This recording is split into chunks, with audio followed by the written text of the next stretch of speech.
its cheap oil. She perceived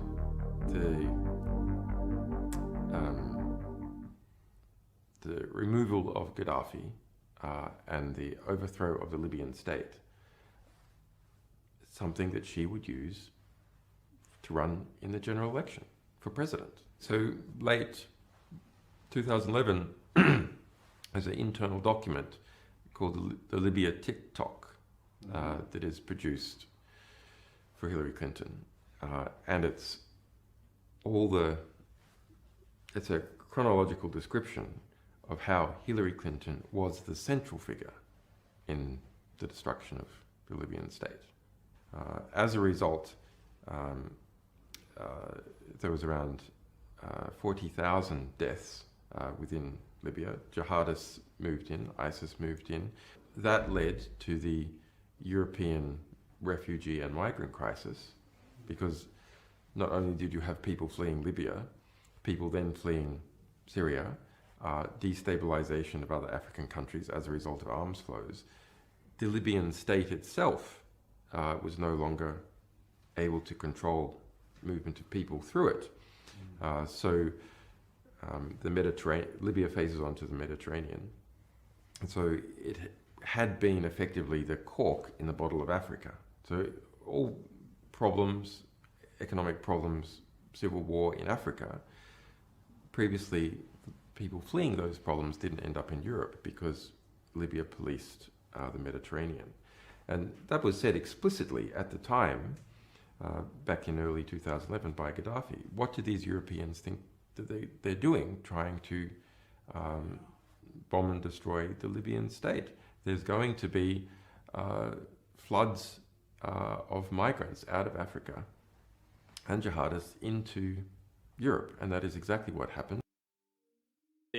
Which goes to show how much Western interventionalism in foreign countries always ends up leading to a refugee crisis in the countries that facilitated that interventionalism. You might remember recently on a Tucker Carlson interview, a former congressman spoke about why the West, the United States, and EU countries wanted to take out Gaddafi. Take a quick listen to this. I hand carried the letter back from Gaddafi offering to resign. The U.S. didn't want him to resign. They wanted to kill him. Why? Because Gaddafi, and I met him 3 times. I took Biden on my second trip to Libya, by the way. He went with me when I spoke to the whole country. And every meeting I had with Gaddafi, he wanted 2 things. He wanted to unite the African continent into a group of nations economically, like the European economy. He wanted to base it on the gold standard. And the U.S. and Europe didn't want that. And the other thing is they wanted control of his oil, and they wanted control of his sovereign wealth. So Gaddafi had to go. That's outrageous, and it's wrong. So, also interesting to note that prior to Gaddafi's downfall, Libya was the wealthiest country in Africa per capita. Had free healthcare, free education. It wasn't perfect by any means, but it was one of the most successful countries in Africa. And after Gaddafi's fall, it led to modern-day slavery. Take a look at this chart here showing the change in migration through the Mediterranean Sea after Gaddafi's fall. Back in 2009 and 2010, when Gaddafi was still in power, there was less than 10,000 migrant crossings, border crossings a year into Europe from different countries. This is all by sea. In 2011, that number went 10x up past 60,000.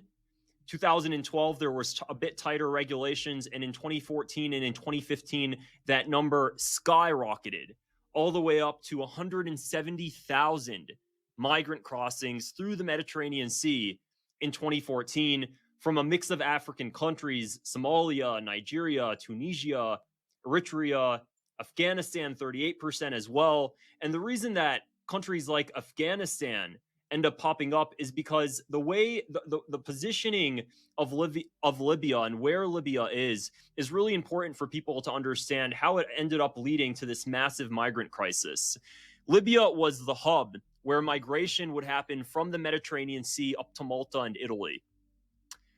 Europe actually had a deal with Gaddafi, and they worked something out. Back in 2008, they had a treaty, they had a partnership where Gaddafi would stop migration going into Europe, and Europe paid Gaddafi $5 billion over an extended period to stop migrants from coming into Europe.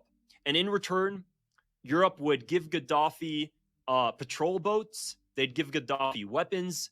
They would train Gaddafi's government officials on how to stop migrants from crossing, and they would invest in Libya on the exchange that Gaddafi would make sure to monitor the borders so that way migrants don't cross into Europe. And it was a great situation that they had between the two of them. Gaddafi got money for Libya, and Europe didn't have any migrants come in. So it seemed like it worked out pretty well for them. And European leaders knew this, and Gaddafi knew that he had leverage because he knew that if he went down, migration in Europe would skyrocket. And Gaddafi had no problem also stating this to European officials, by the way. He almost threatened them with it. He stated some pretty inflammatory things. He previously stated, I believe this was back in 2010, Gaddafi stated, quote, Europe will, quote, turn black unless EU pays Libya 4 billion euros a year. There's more than 1,700 emails out of the 33,000 Hillary Clinton emails we published just about Libya. It's not about that Libya has cheap oil. She perceived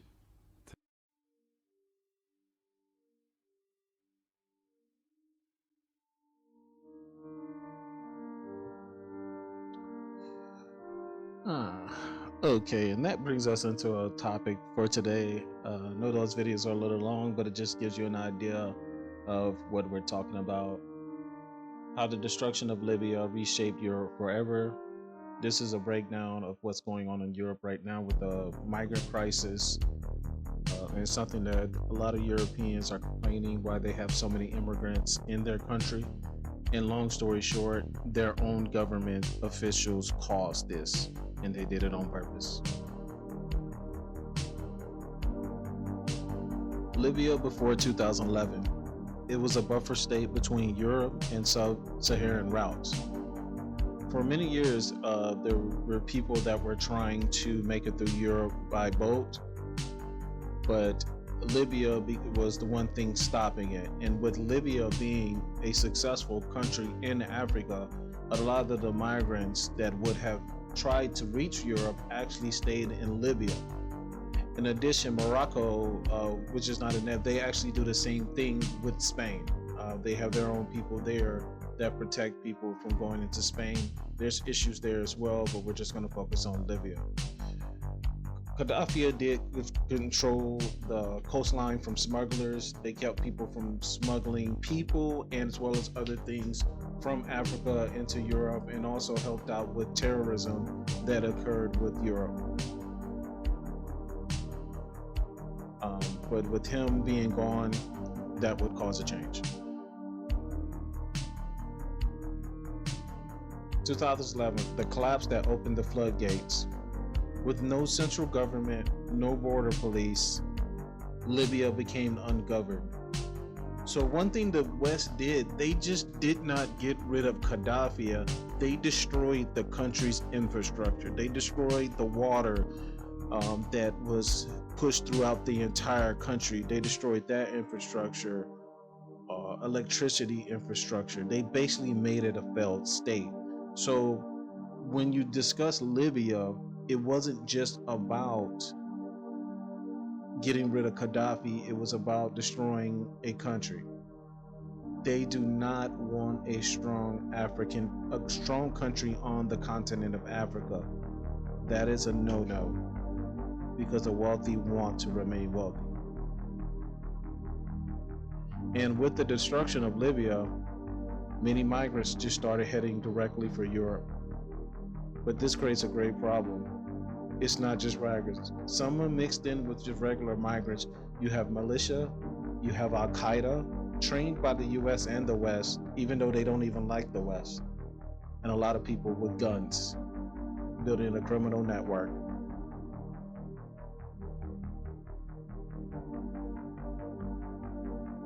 So now in Europe, you have people coming from Niger, Chad, Sudan, Nigeria, Eritrea, Somalia. And they're heading their way to Europe. And this journey is not safe. You have the human trafficker, you have detentions where migrants are abused, extorted, forced labor, sold as slave. Yes, that's right, slavery has returned to Libya in North Africa. and it's become a multi-billion-dollar industry where Europeans are actually working with people in Africa to move the migrants. This is the past repeating itself, and this must change.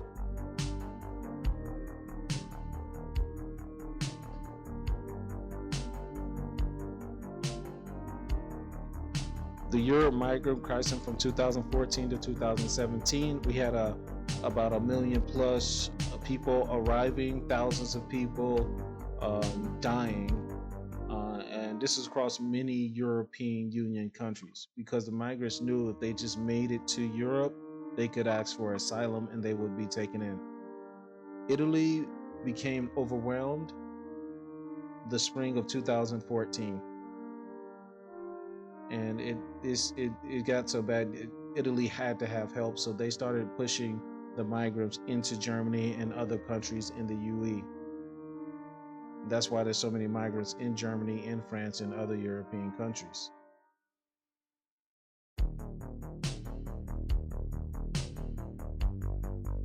So this caused a big political shakeup because it was the politicians who caused the fall of Libya, that caused the migrant crisis.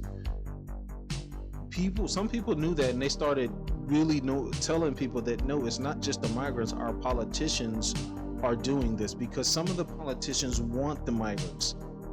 Spain is not listed on this, but they just granted us visas to a lot of migrants because they needed the workers. And it's created a lot of political headaches in there. We got the rise of what they call the far right, but it's people that just showing national pride. They don't want to see that country fall to basically third world status, or Europe taking a step back from where it became. And plus, Europe has already had their own problems. Europe itself is having major financial issues. That's one reason why some politicians want to bring the migrants in for cheap labor. Because when they bring in that cheap labor, if the regular citizens of that European country will not do the work, the migrants will. So forcing their own born bred citizens to work for less, helping get the country out of the fiscal issues that they had, that their politicians actually created.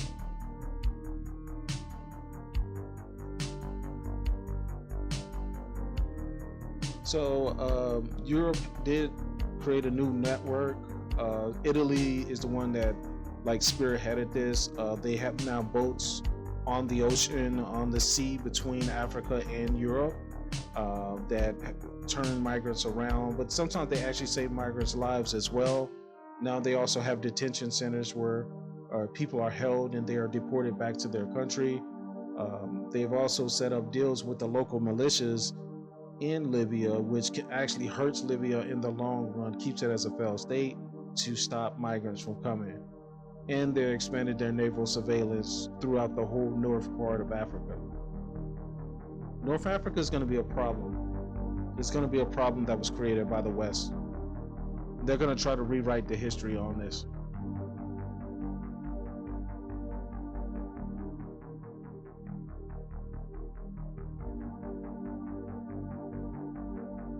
Okay, and here are the long-term consequences on it.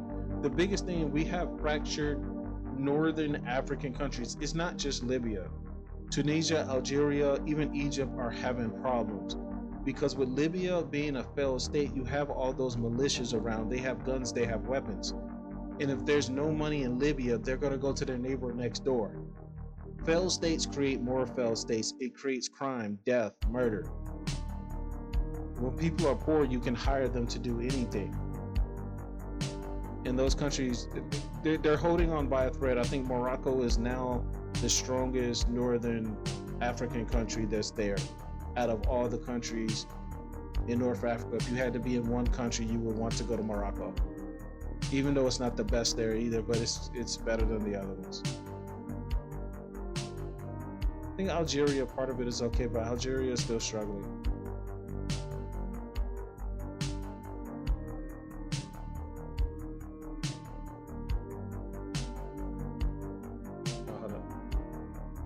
Messed up on it. Okay,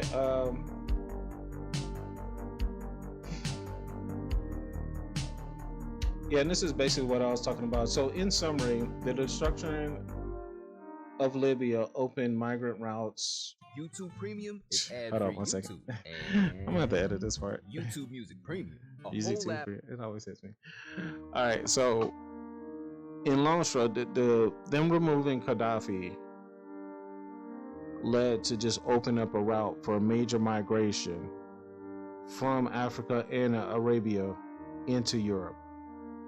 Not as long as that. Also, you have Pakistan, Afghanistan, and those places as well are all now in Europe. And the biggest thing I just want you to know, this was caused by the Western powers. The Western countries did this.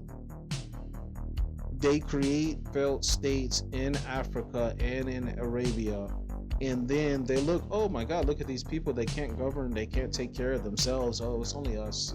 We have to do it. But now all those people are moving to their countries, possibly to create their countries into the failed state. I do not think Europe would fall. I think it will change. It's gonna take about 3 generations, and I believe that Europe, the immigrants are there. They will become more European over the time, or live the European way. Some of their ways will stay, but over time, because they will become to live there, used to the climate, they'll get West. Their children who are going to European schools and trained their way, their children will adapt the philosophy of fashion, news codes, wanting clean drinking water, wanting clean streets, because they're going to want to own property and they want their property cleaned up, and they're going to want their property to look nice. So basically, the Western ideology will adapt them. There will be smaller changes to it. I know a lot of people think that the Muslim religion will take over. No, it'll just get more hold, but it will be more corrupted, the Muslim religion. You'll have some jihadists that are there, but it won't be the same Islam as you would say in Saudi Arabia in the coming generations. I give it about 2 to 3 generations. I hope I see it. Just to see how it ends up. But this just shows just how wars shape the world. Because a lot of the things that have happened over the past couple of years all go back to World War II, when the people at power felt that they could control the world, and they divvy up countries like Iraq, and they created the countries that were once under the Persian Empire, the Ottoman Empire. So they created these countries. Even in Africa, the countries they created, those border lines were drawn. At one time, there was no borders in Africa. If it got hot or it got drought in one place, they moved. Africa is known, at least North Africa and the Sub-Saharan Africa in the middle part, those people were nomadic. They didn't stay in the same place. But the biggest thing I want to say, this was all caused by the West, and now they're acting like they're a victim. The politicians, not the people. Just take a look at it. Just research this. I don't know if I gave a good presentation on this one, but just take a look at it. All right.